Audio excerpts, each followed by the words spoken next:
Hi friends, ഇന്ന് നമ്മളിവിടെ വന്നേക്കുന്നതെന്ന് വെച്ചാൽ ചെറിയൊരു ഫേസ് പാക്ക് നമ്മുടെ ഫേസിൽ ഇടാൻ വേണ്ടിയിട്ടാണ്. ഞാൻ മുൾട്ടാണി മിട്ടി നമുക്ക് കടകളിലൊക്കെ വാങ്ങിക്കാനായിട്ട് കിട്ടും. മുൾട്ടാണി മിട്ടി അത് പാക്കറ്റായിട്ടൊക്കെയാണ് ഇപ്പോൾ വരുന്നത്. മുൾട്ടാണി മിട്ടി എന്ന് വെച്ചാൽ ഒരു മഡാണ്.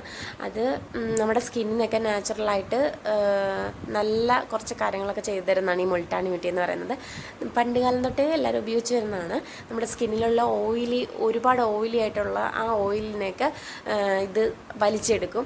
അങ്ങനെ നമുക്ക് സ്കിന്നിൽ വല്ല പിമ്പിൾസിൻ്റെ ഇതൊക്കെ ഉണ്ടെങ്കിൽ അതൊക്കെ ഈ മുൾട്ടാനി മിട്ടിയുടെ പാക്ക് ഇടുന്നതുകൊണ്ട് നമുക്ക് മാറ്റിയെടുക്കാനായിട്ട് സാധിക്കും. അത് നമുക്ക് ആഴ്ചയിൽ 2 ദിവസമോ അല്ലെങ്കിൽ ആഴ്ചയിൽ 1 ദിവസമോ അങ്ങനെ നമുക്ക് തീരുമാനിക്കാതെ എങ്ങനെ ഇടണം എന്നുള്ളത്.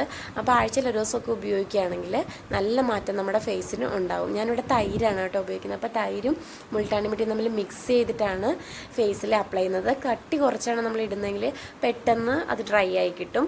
അങ്ങനെ ഞാനത് വാഷ് ഔട്ടൊക്കെ ചെയ്തു. പെട്ടെന്ന് ഒരു 10 to 15 മിനിറ്റാണ് ഞാൻ എൻ്റെ ഫേസിൽ മുൾട്ടാനി മിട്ടിയുടെ ഫേസ് പാക്ക് വെച്ചത്. അതിനുശേഷം ഞാൻ വാഷ് ഔട്ട് ചെയ്തപ്പോൾ എനിക്ക് നല്ല സ്മൂത്ത്നെസ്, നല്ല സ്മൂത്തായി ക്ലിയർ ആയ പോലെ തോന്നി. സ്കിന്നൊക്കെ കുറച്ച് റഫായിരുന്നു, പക്ഷേ അത് സ്മൂത്തായി സോഫ്റ്റ് ആയതുപോലെ തോന്നി. അപ്പോൾ എനിക്ക് ഒത്തിരി ഇഷ്ടമായി. നിങ്ങൾക്ക് ഇഷ്ടമായെങ്കിൽ നിങ്ങളൊന്ന് ചെയ്ത് നോക്കണം കേട്ടോ. അങ്ങനെ മുൾട്ടാനി മിട്ടിയുടെ ഫേസ് പാക്കൊക്കെ ഇട്ടതിന് ശേഷം നമ്മൾ നന്നായിട്ട് ഫേസ് വാഷ് ചെയ്ത് ഒരു മോയ്സ്ചറൈസർ ക്രീം അപ്ലൈ ചെയ്ത് കൊടുക്കുക. ഞാനിവിടെ അലോവേരയുടെ ക്രീമാണ് യൂസ് ചെയ്തിട്ടുള്ളത്. ജെൽ ടൈപ്പ് നമുക്ക് യൂസ് ചെയ്യാം. എങ്ങനെയാണെന്ന് വെച്ചാൽ നിങ്ങളുടെ ഫേസിന് അനുയോജ്യമായ മോയ്സ്ചറൈസർ ഉപയോഗിക്കുന്നതാണ് ഏറ്റവും നല്ലത്. അപ്പോൾ ഇന്നേക്ക് ഇത്രയേ ഉള്ളൂ ഗൈസ്. അപ്പോൾ ഞാൻ എൻ്റെ ഈ ചെറിയ വീഡിയോയുടെ വൈൻഡപ്പ് ചെയ്യാണ്. Okay, by.